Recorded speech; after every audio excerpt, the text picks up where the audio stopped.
Good evening. I'd like to call this meeting of the Tacoma Public Schools Board of Directors for Thursday, November 10th, 2022 to order. Will everyone please stand and join me in the flag salute? I pledge allegiance to the flag of the United States of America and to the republic for which it stands, one nation, under God, indivisible, with liberty and justice for all. Thank you. Tacoma Public Schools acknowledges that we are on the traditional, ancestral, and historical lands of the Puyallup Tribe of Indians. We honor with gratitude the land itself and the Puyallup Tribe. This acknowledgement serves as a first step in honoring our nearest tribal neighbors and partners who have inhabited this region since time immemorial, and to whom we give thanks for allowing us passage to their lands. We shall intentionally create inclusive and respectful partnerships that honor Indigenous cultures, histories, identities, and socio-political realities. General Counsel Benro, would you please call the roll? Yes. President Bombright. Here. Vice President Keating. Here. Director Strozer. Here. Director McElroy. Here. Okay, we have a quorum. Thank you. Item number 5, we're going to adopt the agenda. Do we have a motion? I move to adopt the agenda. Second. It's been moved and seconded. Anyone have any comments or questions or additions to the agenda? Seeing none, all those in favor say aye. Aye. Any opposed? Abstentions? We have an agenda, 4-0. Item 6, recognition of staff, students, and community. 6.1, civic observances. General Counsel Benro, would you inform us about our civil observances for the month of November, please? Yes, we have 3 holidays in the month of November that are on this first board meeting in November. The first is Veterans Day, state and national holiday on the 11th day of the 11th month. Veterans Day honors current and past veterans of the United States Armed Forces, including those who have given their lives in service to their country. Under state law, during the school week preceding Veterans Day, schools set aside time for educational activities appropriate to honor this important holiday. Our second holiday is Thanksgiving Day. This year, Thanksgiving falls on Thursday, November 24th. Thanksgiving is also a state holiday, which means there's no school for students and staff on November 24th. On Thanksgiving, we express thanks and celebrate blessings over the past year, including the harvest. Thirdly, we have Native American Heritage Day and month. We have Washington State marks the Friday after Thanksgiving, which falls this year on November 25th, as Native American Heritage Day, and November is also Native American Heritage Month. These holidays and observances honor those with Native American heritage, and the state legislature declares each year that Native Americans have contributed immeasurably to Washington State and the United States as a whole, as scholars, artists, entrepreneurs, and leaders in all realms of society. And those are our 3 observances. Thank you. By the way, I apologize. I'd like to step back a little bit. And when we read the roll, we did not mention the student representatives who are here tonight. So I'm going to throw it back at you, Sure. General Counsel, and please could you call the roll for the Absolutely. That was a good student time. reps? Starting with Paris Quinn. We have Javon Smith. We have Zalicia De Leon. And we have Amanda Peterson. All right, thank you for being here. All right, did anybody have any comments or thoughts on the observances or no? Okay. Item number 7, superintendent's report. Thank you, Madam President, board members. Is the clicker right up there? So we're going to start with 7.1, TPS. 7.1. Thank you so much, gentlemen. So we wanted to take a moment. Some folks in the community may have already started to see some work that we started a long time ago in a way to continue to lead into our commitment to honor the tribal lands that we are on. And so we wanted to give you a quick update of our land use plaques that we are installing. So next slide, please. And really, just as an overview, the commitment is to coordinate and engage in a meaningful consultancy on educational matters pertaining to the tribal culture and the history and the academic and social success for all students. This is our shared commitment with the Puyallup Tribe. We do have a formal memorandum of understanding between the tribe, and I just want to let folks know that we are in a formal agreement which honors that commitment. And then we want to keep on working and leaning into that. And that happens at all different levels. But what is unique this time is this year, starting this last week, a plaque will be displayed at all of our 66 district sites. And it is to honor our tribal partners, the Puyallup Indians, and give thanks for them to allowing us passage on their lands. Next slide, please. So what you see up here is an example of some of the installation, and our district's facility teams will install a 15 by 9.5 plaque on the interior wall in the lobby by the main office doors, letting all of our guests, students, and staff recognize, and not only our schools but our non-school buildings, the lands that we are. It is our land acknowledgement. It is in both languages, and it also has the name of that specific site in both languages. The plaques themselves, and here's a specific example, and I need to get my glasses out, so I apologize, I won't read in there. It's a collaborative effort between both the district and the tribal council. And so it was very important that we continue to work in partnership, and we ask, is this the right way to do these activities? Is this a way that honors both systems, both cultures? It is translated into the native language of the Puyallup tribe, and there are 66 in total. And so when you go to the Professional Development Learning Center, there will be one. When you go to the Transportation Center, there will be one. And so we continue to lean into that spirit. And so it is something that we're extremely proud of. Our staff has done an amazing job at all different levels, and we continue to learn from folks about this idea that once we have a land acknowledgement, then we have an obligation to lean into that and keep it alive. And so we are very proud and honored to let the community know, as you walk into our buildings, this land acknowledgement will be there for you and for the future. So thank you for that. I'll answer any questions if there are any. No, I just want to say on behalf of the board, thank you very, very much for operationalizing this wish that we had. God, it's been over 2 years now. We've been trying to figure out ways to get a land acknowledgement in place and then, as you said, live it every day. So we appreciate that, and hopefully there'll be maybe some students who are entering into school and who are wondering about this interesting language that's up there that they can't read, and maybe we can hopefully keep the language alive and our relationship alive. So thank you. Thank you. Our next agenda item in the superintendent's report, I just want to take a moment. We're honored to recognize several different groups, and Forest Creek will be helping us with our whole educator approach tonight. But it is Veterans Day tomorrow, and I just wanted to pause and specifically thank our veterans.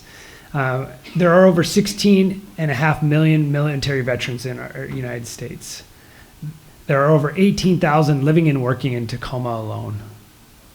And we have over 147 Tacoma Public Schools employees that are veterans. And so on behalf of the entire staff, I want to thank our veterans, and I also want to thank our veterans' families for the sacrifices they make to help support our community and our state and our region. So thank you. Okay. Appreciate that. And anyone have any comments? Just want to echo that. Thank you. And then tonight we have Dr. Forrest Greek with a special recognition of a very important member of our team, our safety and security folks. Great. Thank you so much, Dr. Garcia and members of the board. So we get to do this again, which is always a great time. It's my pleasure to recognize our whole educator board recognition for the month of November to our safety and security staff. Thank you for our staff for the role and support of students and their dedication and commitment to serve the whole child. They help to keep our student staff, and community safe and secure. Their proactive, student-first approach has been key to their success as a team. Thank you for all you do for Tacoma and keeping us safe and secure. We are better together. And here in attendance, on behalf of this whole team, Jordan Potts, if you could stand up. Give them a round of applause. Thank you.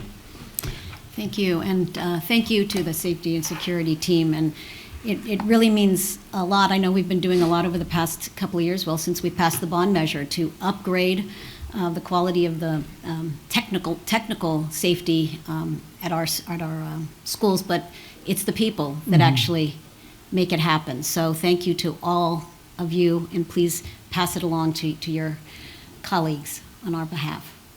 Thank you. And Madam President, I just want to echo that you just hit it. You know, the relationships that we have are the best opportunity to find out ways to help our staff and our students. And the safety and security team just does a phenomenal job. And so I just want to thank Jordan and his colleagues, and we're extremely grateful that they are a part of the TPS team. So thank you. Fantastic, thank you. Item 8, staff report to the board. And we have a benchmark report. No, it says none on here, and okay. So we don't have a report to make, okay. Item number 9, members of the public wishing to address the board. Do we actually have any members? Okay. Not today. Okay. No written or oral public comment. We will then not read all of that. Item 10, consent agenda. 10.1. Oh, sorry, 10. Consent agenda. Do we have a motion for the consent agenda? I was thrown off. I move to adopt the consent agenda. Thrown off, didn't I? Second. Okay, it's been moved and seconded. Any comments or questions about the consent agenda? Hearing none. All those in favor say aye. Aye. Any opposed? Any abstentions? Consent agenda passes 4-0. Item 11, policy matters. We do have item 11.1, first reading of the revised policy 2336, required and civic observances. I will turn this over to our general counsel. Hey, Yeah, absolutely. The district's general counsel recommends the board review the revised draft of policy 2336 and provide feedback before a second reading. Okay. All right, do we have a motion? I move to adopt. Wait, we're not adopting. We're just. First reading tonight. That's Yeah, right. just We're just reading it. We're Yeah, just no need reading for it. it. No Do need you want for to it. tell us a little bit about it? Yeah, absolutely. So this relates to agenda item 6 on each of the board meetings. In the past, we've had sort of a couple different systems and ways that we've decided what to observe during agenda item 6. And I should say that we've gotten some good feedback from staff on this agenda item that we'll be going over with the Equity Policy Review Team in December about how to sort of make clear what things show up on the agenda under agenda item 6.1, the observances. Not to complicate things, but in 2022, July 2022, there was a change in state law about where the observances and holidays that schools are required to observe and that the state is required to observe. There was a change in that state law. You may remember Juneteenth, for example, was added as one of the state holidays, which means going forward, school districts, students, and staff no longer have school on Juneteenth. So one of the changes that we're looking to make is a way to sort of document what some of those look like and a system to sort of more transparently communicate what we put on the civic observances and what we don't. So technically there's civic observances and there's holidays. They're two different things, but some of the feedback we have from staff is to let's bring these things together in one place. So those you don't see here because it came after we put on the board agenda, but we'll work with our Equity Policy Review Team on that and bring it back for a second reading if In if you the wanna December consider it then. meeting? Yes, Okay. our Equity Policy Review will be before the December meeting, but Right. yes, at the December board meeting, we'll bring it back to you. Perfect. Yes. Thank you. Anyone have any questions?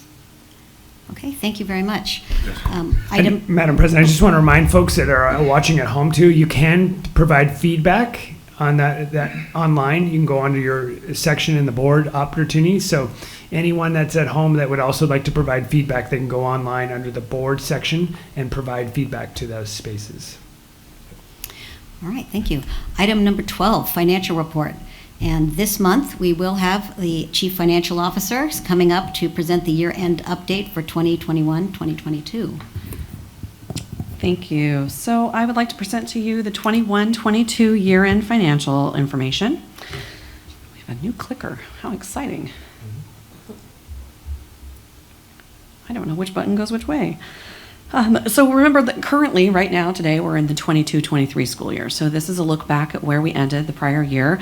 We do run a fiscal year that begins in September and ends in August. So we're a little bit different than you might see in a business and even a lot of government agencies.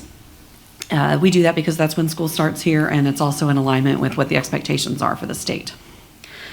If we look at the grid We have a beginning fund balance that was actually where we ended the 2021 year. And that has been something that you have seen a number of times in our presentations in the past, or each of our budget presentations and each of our financial presentations that we've showed you. We've given you an indication of what our starting point was. Our revenues, on the other hand, you probably haven't seen yet.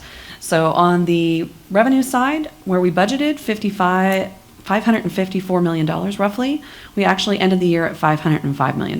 Now, I know that's a pretty big difference, and that's actually quite unusual for us. Our revenue projections in the past and over a 10-year cycle is at about 99% accurate. And so we're off by quite a bit here, but this is primarily due to ESSER and the state resources that we've got. We had $8 million of state resources that came in for enrollment stabilization, as well as we had $55 million of ESSER funds budgeted. And so you'll see that our revenue isn't quite where we thought it was going to come in at, but that doesn't mean that it's problematic. In a typical year, you would think that probably would be problematic. So if it were a typical year, that we would have a lot of concerns around that. But in this year, because what we look at with our expenditures, where we budgeted $587 million, we actually came in at close to $518 million.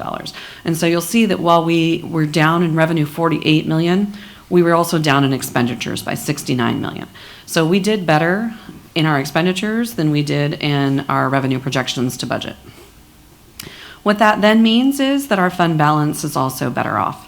We had anticipated that our fund balance would be right at the 5% reserve in our budget.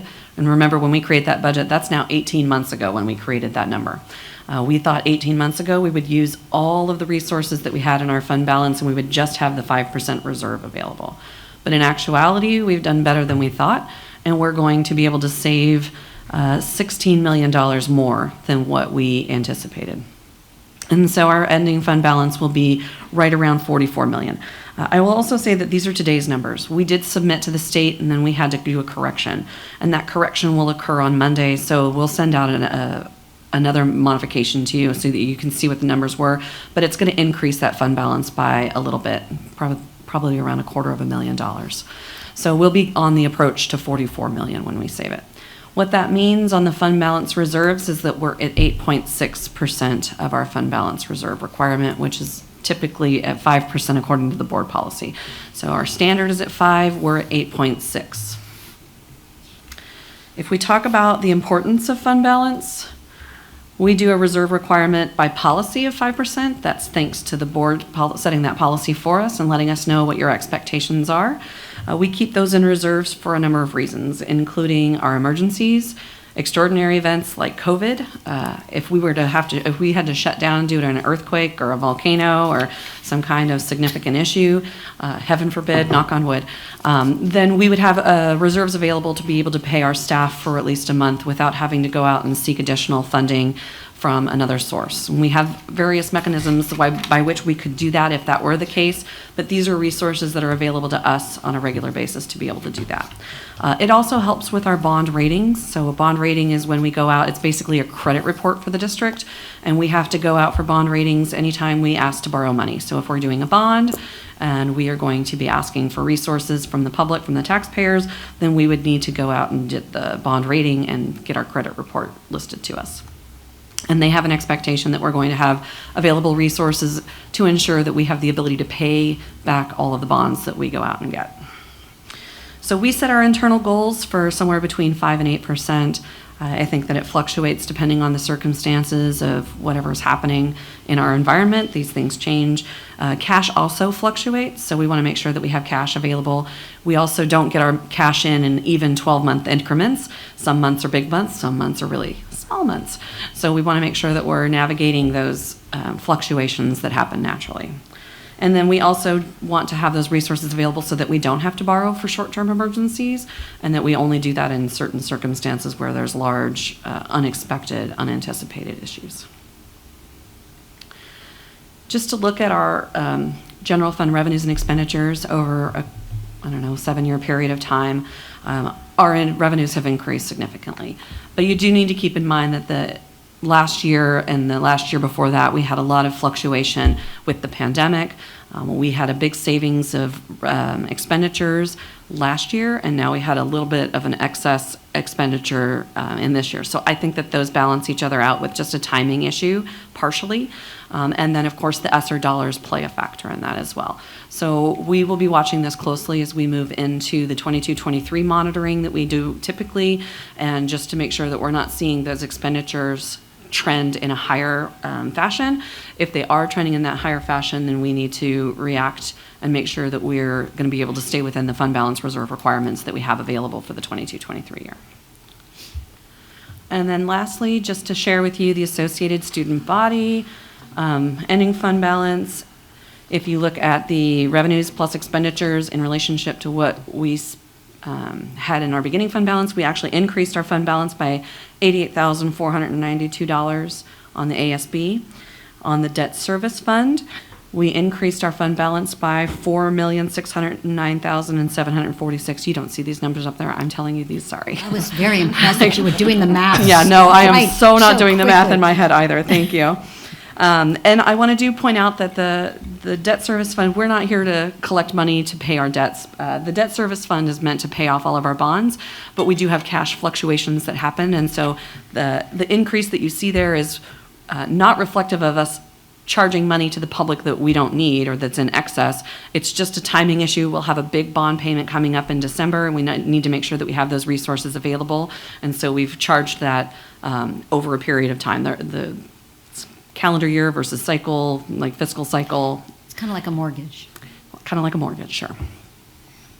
And then on our capital projects side, we actually decreased by $83,940,420.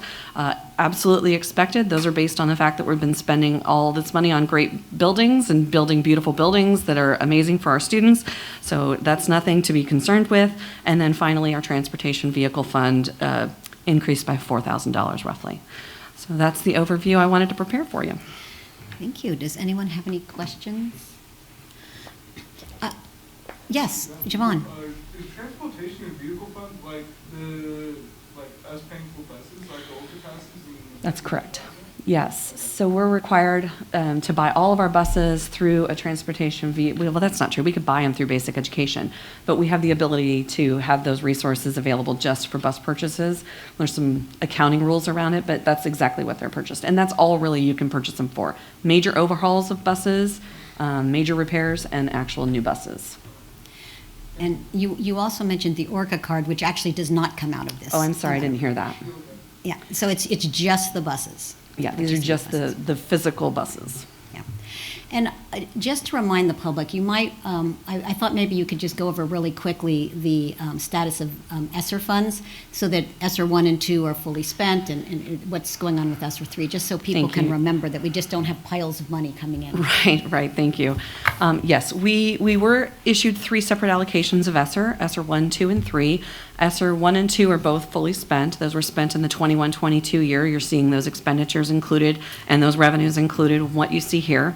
And then for ESSER 3, which is about $77 million of an award from the federal government for the purpose of pandemic and educational replenishment or refurbishment or whatever it is that we need to do to make ourselves better after the pandemic.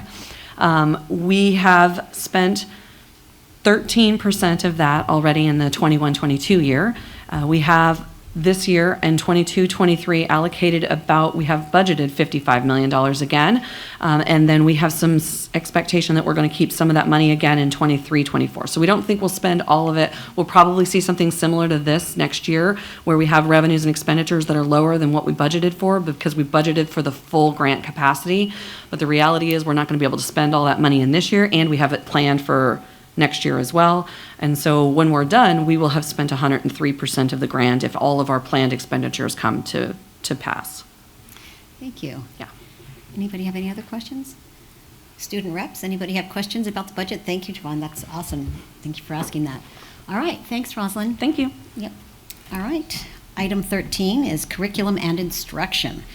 13.1, approval of highly capable comprehensive program plan and acceptance of grant funds, OSPI Form 217, highly capable program plan, fiscal year 2022-2023.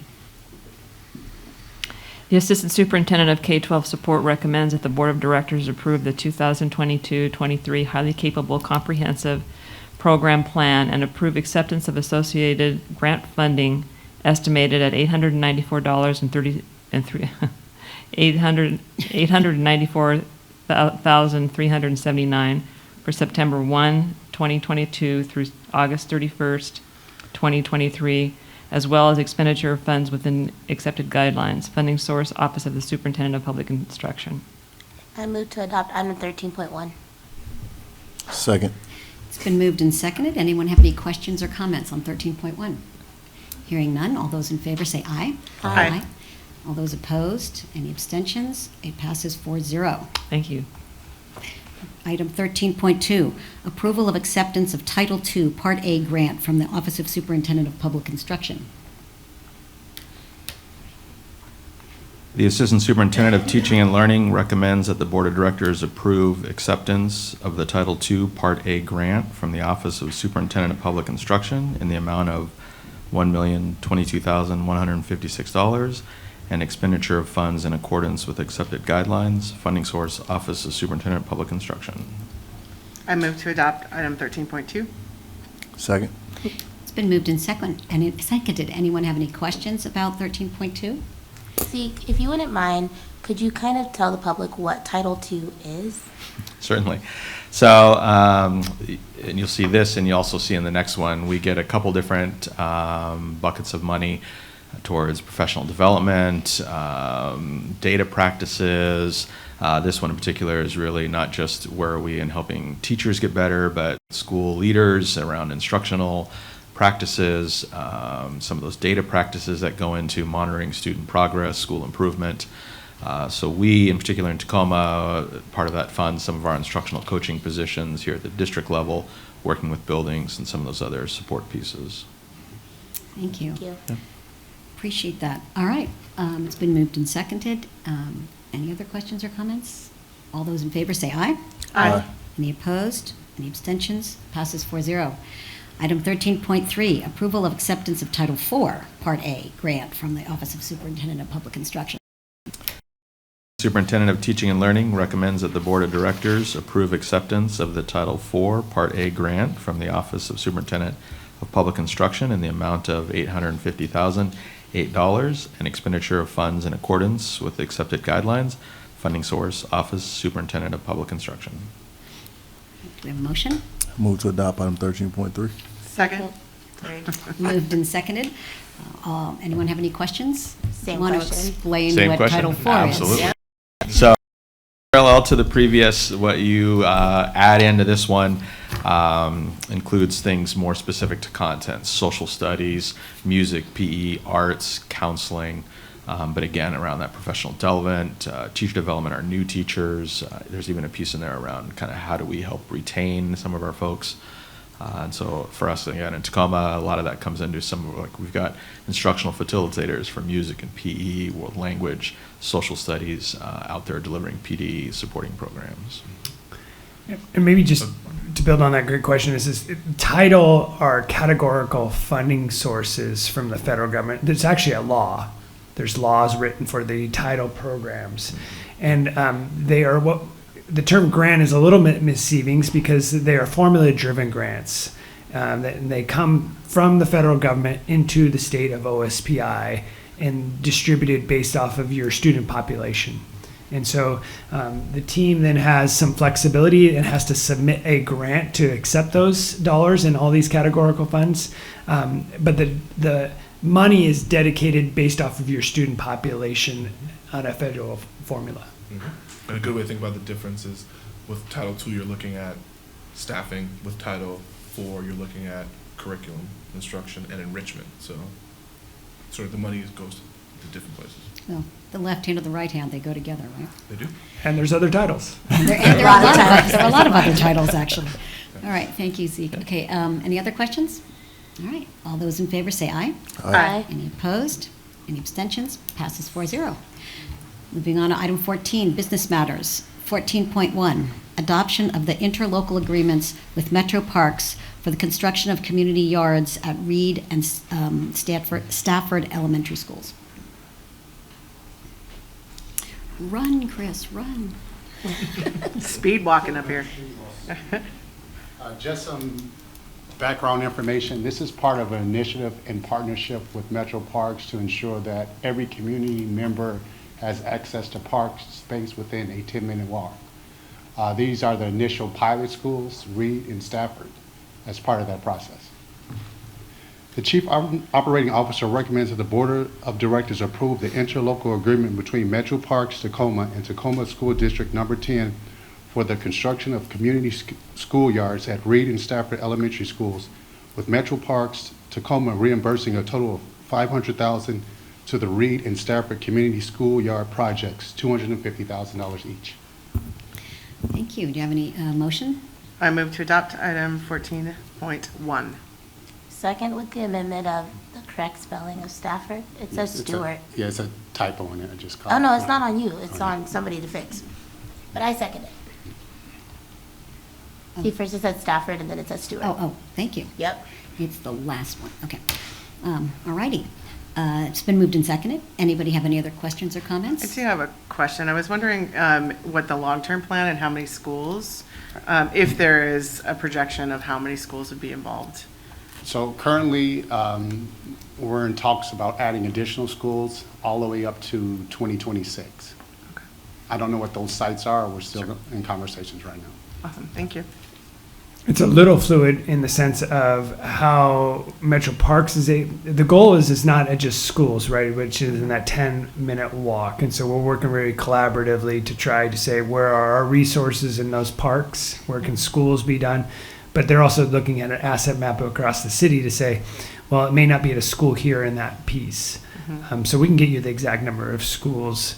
And just a tremendous shout out to Chris's team and Dr. Julie Ray. We sent Julie off pre-COVID down, I think, to North Carolina or somewhere to start this project. And so it is coming to fruition. So it's very exciting. And I know many of you have been out there and saw what the kids' voices and the planning and the exercise. So very excited for these communities and this partnership. And I would also say that it's just a great reflection of the strong partnership we have with Metro Parks and thinking about our whole community. And it's not just the kids, it's the families and everyone to be able to have a park within a 10-minute walk. And it's a huge commitment from our city, county, so thank you. All right, so, yeah. Okay, it's been moved and seconded with the correction with the name of Stafford all the way through. And do we, all those in favor, say aye. Aye. Any opposed? Any abstentions? Okay, we have it, 4-0. Item 14.2, approval of the agreement between Tacoma School District Number 10 and Stemper Architectural Collaborative for elevator modernization design for Central Administration Building Elevator 1 and Lincoln High School at Elevators 1 and 3. So this is part of the process in the 2020 bond of upgrading elevators across the district. The Chief Operating Officer recommends that the Board of Directors approve the selection of Stemper Architectural Collaborative for the design of elevator modernizations for Central Administration Building Elevator 1 and Lincoln High School Elevators 1 and 3. Design cost is $299,915, excluding sales tax. Do we have a motion? I move to adopt item 14.2. Second? A second? Okay, it's been moved and seconded. Anyone have any questions or comments on this one? All right. Hearing none, all those in favor say aye. Aye. Any opposed? Any abstentions? Passes 4-0. 14.3, approval of synchronous technologies for networking equipment at the new Fawcett Elementary School. The Chief Operating Officer recommends that the Board of Directors approve the selection of synchronous technologies and authorize the superintendent and/or designee to purchase networking equipment not to exceed $250,000 for the new Fawcett Elementary School. I move to adopt item 14.3. Second. It's been moved and seconded. Anyone have any questions? I just have a question. I was wondering if you could, for the public, explain what networking equipment means? I wish we had our Chief Information Officer. I'm going to You want to throw a lifeline. So networking is, so when you think about cloud services, the network of infrastructure that is in a school building to support the technology at a very simplistic level. And I'm sure Ed is saying there's so much more, and there is. And so when we do new buildings, we separate that out for the construction projects because we can do that. But all schools have networking infrastructure. Thank you. All right. All those in favor, say aye. Aye. Any opposed? Any abstentions? Okay, passes 4-0. Item 14.4, approval of the guaranteed maximum price GMP Amendment 2 to the contract between Tacoma School District Number 10 and Absher Construction for Phase 2 of the Safety and Security Upgrades Bundle Project. So we've seen this agenda item Yes, we multiple have. times. Obviously, this is part of the process for security upgrades. I believe we're about 12 to 18 months to being complete across the district. Perfect. Do you have a motion? Oh, sorry. The Go on. Chief Just Operating go ahead Officer- and reread it again. The Chief Operating Officer recommends that the Board of Directors approve GMP Amendment 2, which states the guaranteed maximum price, GMP, for the purchase and installation of CCTV for 25 facilities and additional access control and intrusion devices, and authorize the superintendent or designee to sign said GMP Amendment 2 in the amount of $6,816,740, excluding sales tax. I move to adopt item 14.4. Second. It's been moved and seconded. Anyone have any questions? All right, hearing none. All those in favor say aye. Aye. Any opposed? Any abstentions? It passes 4-0. 14.5, approval to negotiate and award a contract for project and construction management consult services. Currently, we have 30 active projects. We don't have the staff internally to manage those projects, so we use external contract management service to assist us with those projects. The Chief Operating Officer recommends that the Board of Directors approve the superintendent to negotiate and award contracts for securing the project and construction management services with 3 firms as indicated. I move to adopt item 14.5. Second. Okay, it's been moved and seconded. Anyone have any questions? I know we've been busy, so all those in favor say aye. Aye. Any opposed? Any abstentions? Passes 4-0. And the last one, 14.6, request emergency declaration for procurement of a temporary boiler for Park Avenue site of Industrial Design, Engineering, and Art, the IDEA High School. In facilities, unfortunately, we have incidents and the boiler went out, I believe it was last week, so we had to react swiftly and get someone to replace that boiler. The Chief Operating Officer recommends that the Board of Directors declare an emergency exists at Park Avenue site, Industrial Design, Engineering, and Art, IDEA High School, and improve the immediate procurement of necessary equipment and services. I move to adopt 14.6. Second. It's been moved and seconded. Anyone have any questions? I do have a question. So has this already been replaced or It's fixed? being replaced after you Have we- approve it. And what would be He's the waiting. timeline? I'm waiting on the stamp. Got it, okay. And what would be the projected timeline? I don't have the timeline right now. I have to get back to our staff, but we're moving as swift as possible. I know we're in the process of having a portable boiler there until, it's going to take time to install this. Okay, thank you. Thank you. All right. All those in favor, say aye. Aye. Any opposed? Any abstentions? Passes 4-0. Thank you, Chris. Thank you, the team. All right, 15, other business. We have none this evening, so we have made it all the way to the end, and we get to do reports. I know everybody's got many, so, Give it to the kids first. okay, look at you. You're I just, don't wanna you're go just not first. ready. All right, student reps. Does anyone want to speak up first?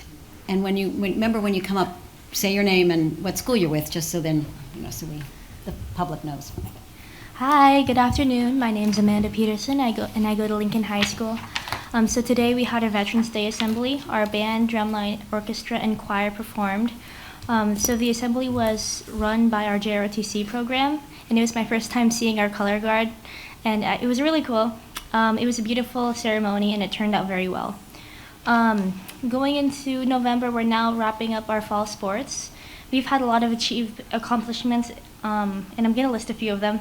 So our football team is undefeated, 10-0. We have a playoff game this Saturday at 2 o'clock. Our volleyball team is going to districts. Our boys tennis team is sending 2 students to states in the spring, and this is our second time doing this in 25 years. A student on our cross-country team was sent to states last week. our girls swim team set a school record at districts, and a girl on our golf team was sent to leagues. Some of our main goals this school year is to create a sense of belonging in our school. We started this off by recognizing and promoting many clubs and community achievements that we've had, celebrating specific students and staff members who are going above and beyond to improve our school.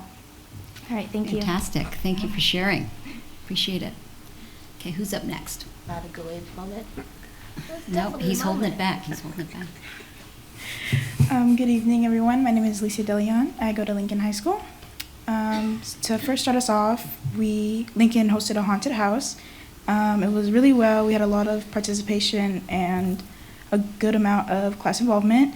We raised about $750 in an hour, and we only sold the tickets for $3. Next, we are hosting a mural competition.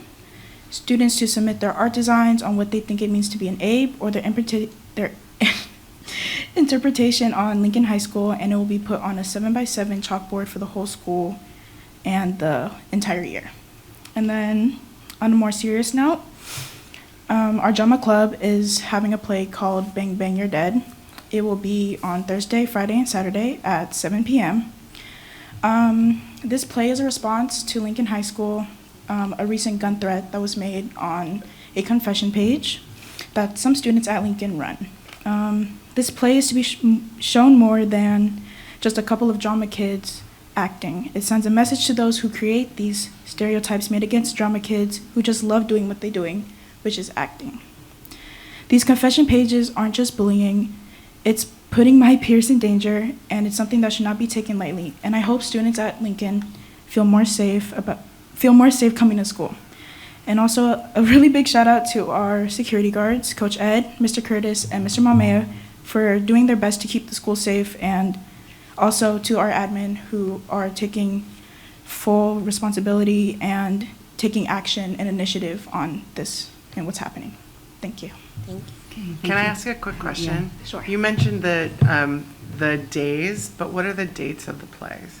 I think if I can, next week, Thursday, Friday, and then Saturday at 7 p.m. Thank you. Yeah. Thank you. Appreciate that, and thanks for keeping us Go informed. Abes. Oh, yes, beat you to it. Awesome. All right. The dates are the 17th, the 18th, and the 19th. Check my watch real quick for you guys. Thank you. You're welcome. Last Tuesday we had a carnival. We had a Halloween carnival. It was fun. We did a bean sack race. We had like happy sack. There was a whole bunch of little events that we did. We also had our Veterans Day assembly on Wednesday. That was fun. We had some poets come up and we were reading poetry. We also had a Buffalo Royal come up too and talk about their experience. So that was really nice to watch. Other than that, we have a cultural showcase that we're planning. Our restorative justice department has been improving a lot recently. We started collaborating with other schools, and we're working on starting our first professional development weekly meeting with Downey on the 17th. So we're going to be going every Wednesday, probably in the morning. I'm shaking right now. I hate it. I'm fighting through it though. We're good. You got it. Yeah, we're working on doing that. We also did the first PowerPoint, and we're training other students in Arthur Circle victim meetings right now. And we're expanding the student body's education and just knowledge of restorative justice and the practices as a whole, and past the disciplinary program, because it's more than just that. It's also a community building system and a way to better society as a whole. Thank you so much, Javon. You're welcome. And Javon, I still owe you an update on breakfast after the bell. We got hot pizza instead of cold pizza, so I don't know if you talked to them, but that's better. The team is working, but we still owe you an update after breakfast after the bell. Got you. Yes, they are working hard, and it's not perfect, but we're still working on it. I like the lunch ladies. It's okay. Yeah. They're trying their best. Thank you. Awesome. Thank you to the students. All right, so who wants to go first? I got it. Now you're ready. I needed them to do it first because I want to see what is going on in their schools, because I've been out and about. I apologize for my absence, but while I was gone, I was out learning and reading as usual. So I was out the past board meeting because I was at the Becca conference, and if you know about the Becca bill, that's about keeping kids in school and keeping them safe, and also like minimizing truancy, doing outreach with families and things like that. Some of the presentations I got to sit in on and lend my voice to was a cross-cultural communication presentation by Tara Raynon of the Puyallup Tribe. She also works with NICWA, and if you are paying attention to the news, the ICWA was brought up to the Supreme Court, and that's not going to be decided right now, but it was heard. And so our Native American brothers and sisters, I pray for them, and in solidarity, I pray that everything goes well for them. Other than that, then I was also at the Bridge Conference, which is Schools Out Washington's Bridge Conference, which brings together school-age care providers, youth development professionals, leaders and community organizers, funders, and policymakers from across the country. I was invited to speak on their keynote fireside chat to end the conference and talking about what school-age and before and after school providers can become. And look, there's two of us here. So it was really fun and exciting to tell my story, but also bring people into a conversation about what is whole child? Where does it happen? And does it only happen between the hours of 9 and 3 or 8 and 2? It happens before school, after school, in our communities and around them. In the South Tacoma neighborhood, we've been having discussions about student violence, school violence, conversations about what's going on our campuses. I reached out to the superintendent, some of those areas to look out for, but then just on Monday, after school at Gray Middle School on Manito's elementary school's campus, before their bell got out, 3 students were jumped in front of Manitou Elementary School. And there's really nothing that can be said other than there were parents in the parking lot waiting to pick up their elementary students, and they witnessed this violence. But before they could intervene, the kids all dispersed, because that's what kids do. So we have this community and culture of violence, and there are students who just want to go be good drama kids and just go to school and learn, but they are under threat when they leave our building. So again, what is whole child? How do we capture that? So the conferences I was attending talking about truancy, why are we skipping school? I'm skipping school because I'm scared. I don't want to go. And when I'm reaching out, who's listening? And I really want to shout out all the administrative staff at Manitou and Gray Middle School and Mount Tahoma High School, because I know that their administrators, their counselors, they're doing all that they can to listen to students. But I just want to voice that here at the dais, that for the parents and the community members who are witnessing these things, there are people who care, people who will listen. And if you don't feel heard, contact our superintendent, because he really wants to hear from you, and he wants to protect you and keep you safe. So that's what I've been up to. Wow, thank you. All right.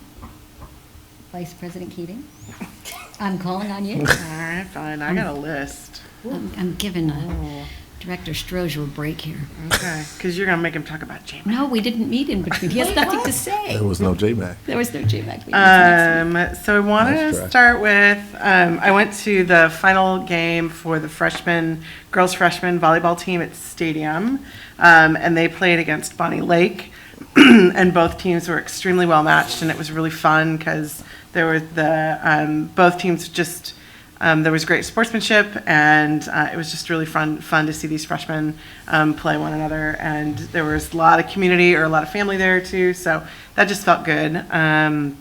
And I know almost nothing about volleyball, so except maybe like 2 things, so it's a learning curve for me. Let's see. I'm imagining you'll talk about the things we did yesterday. Okay. Sure. If you. No, that's fine. Yeah.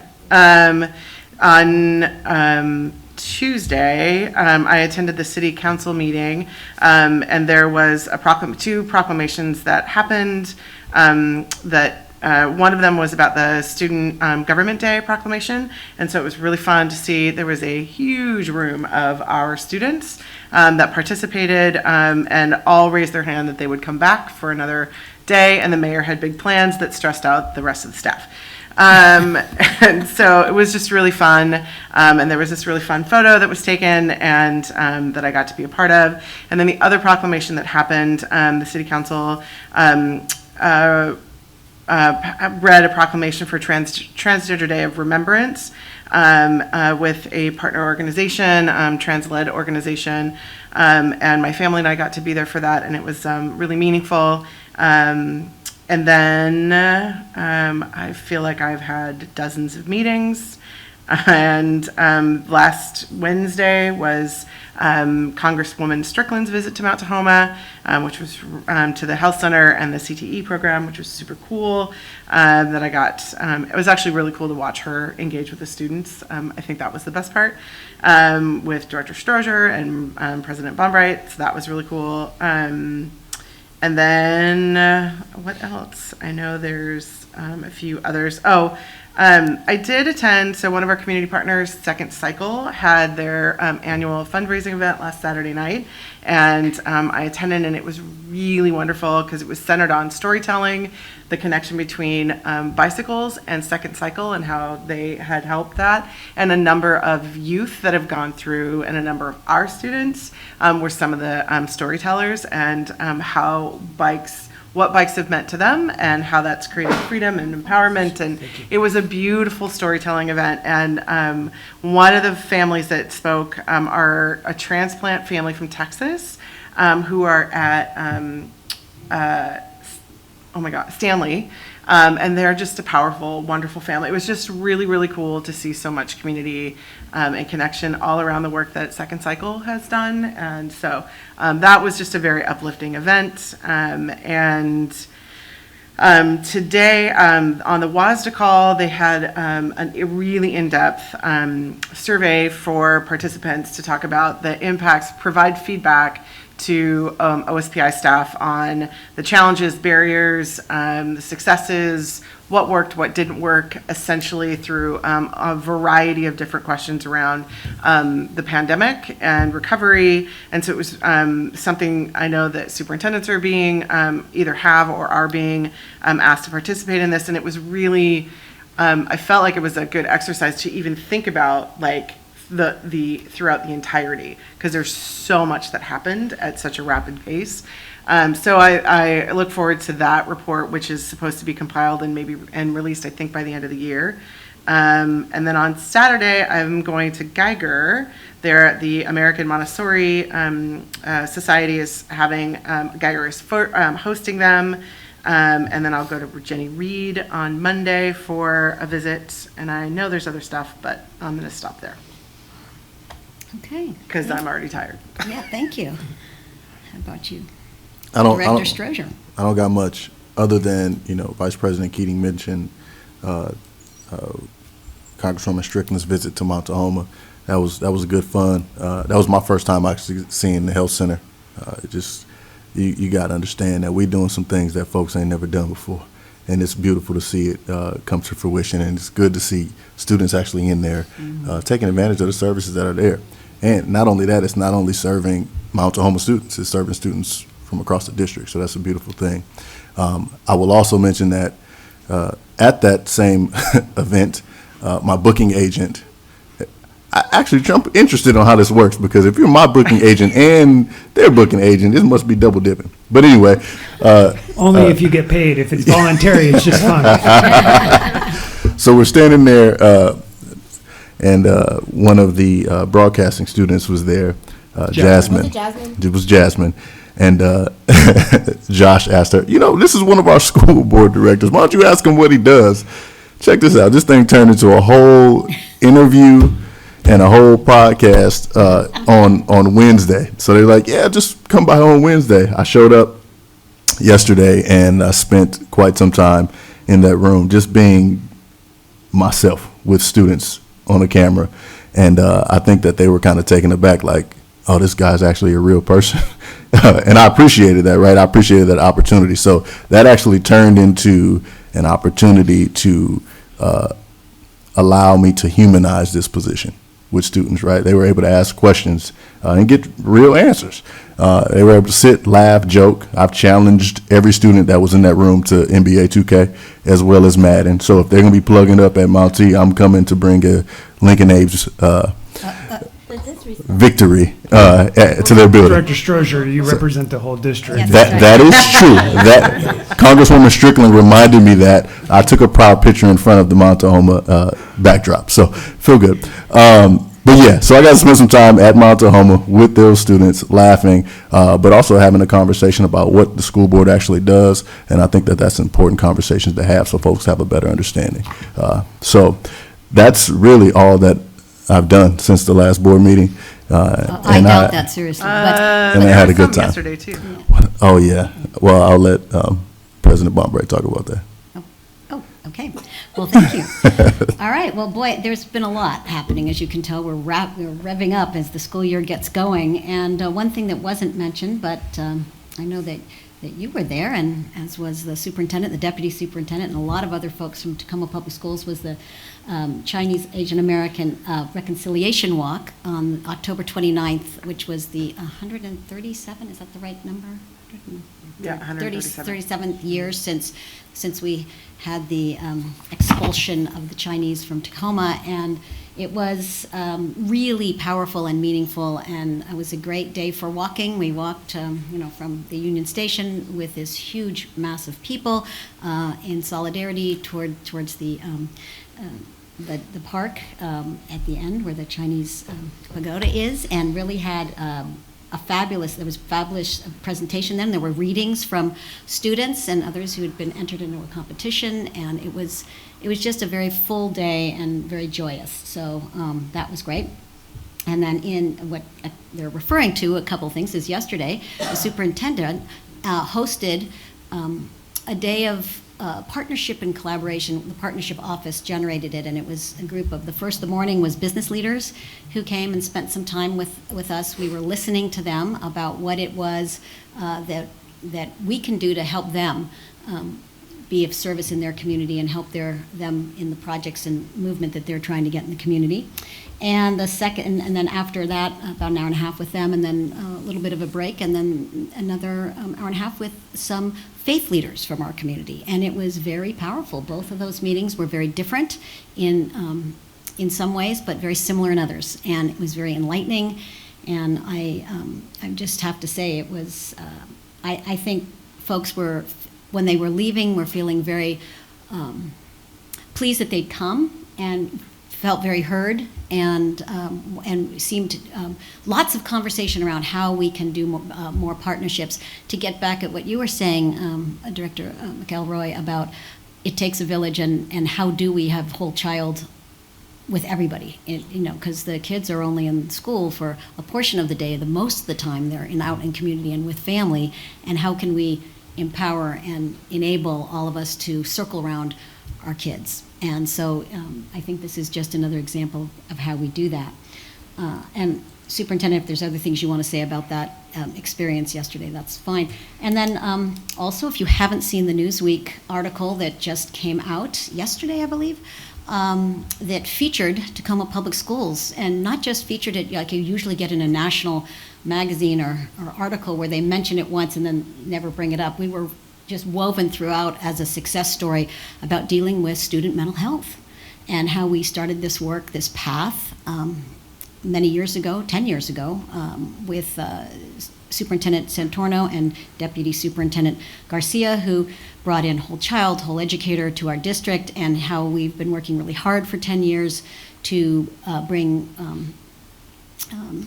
social emotional learning, SEL, not just to the elementary, but all the way up to the high schools and through every school and through everything we do, and really own it and live it. And it has shown in the numbers, in how, if you look at the numbers that are national and even state and local around us, Tacoma hasn't been impacted at the same level that others. It doesn't mean we aren't impacted, and as I will quote Superintendent Garcia when he says, we are not perfect and we are not done. There's still much work to do, but we are ahead of the game, and we are doubling down on social emotional learning and student mental health. And it's something you'll see in our board goals, that we have really centered on that, and ways that we can work together to sort of reach out and figure out what it is that kids, the anxiety, that the levels that are going up, and the lack of feeling safe, and all those things. What can we do as a school and as a community and as parents and families to help our kids? So that was just so amazing. So if you haven't seen the article, you can look it up online, or pick up a copy of the Newsweek magazine. So anyway, thank you, Superintendent, for allowing us to shine nationally. I appreciate that. And Laura Allen was also quoted. Thank you. And so Yeah. the whole child department, she is, diligently moving that forward. And this has been her baby up for many years. So thanks to the team, the full team that works every single day, every teacher. They mentioned the bus drivers that say you call kids by their first name. I mean, it was a very detailed article for something national like that, and so I was very impressed. So thank you to everybody for making us proud and for doing this hard work. Anything else anyone wants to add? Superintendent, do you have anything you want to add? Deputy Superintendent, do you have anything? All right. Well, then we will slip on to item 17, announcement of our next regular board meetings. So November 10th, 2022, that's today. Okay, never mind. No problem. I'm just going to look at this other thing that I've got in front of me. December 8th, 2022, at 6 p.m., we will be here in this room for our next business meeting. December 15th, we are having a quarterly retreat. The board is, and then on January 12th, 2023, so that's a typo, we will be meeting, first meeting of the new year here in this room. So that all we have to say for the upcoming meetings. Anything else that anybody wants for the good of the order? All right, hearing none, we are now adjourned.